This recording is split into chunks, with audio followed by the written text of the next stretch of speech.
Iran ও লেবাননে হামলা অব্যাহত রেখেছে যুক্তরাষ্ট্র ও ইসরায়েল।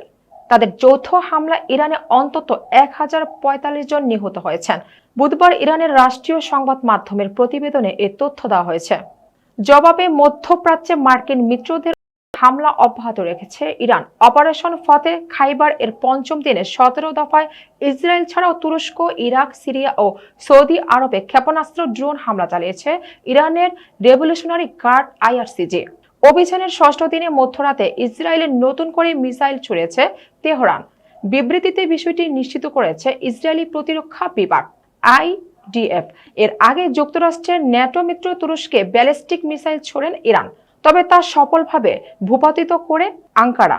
এছাড়াও সিরিয়ার উত্তর পূর্বাঞ্চলীয় কামিশলিতে আঘাত এনেছে একটি ইরানি ক্ষেপণাস্ত্র।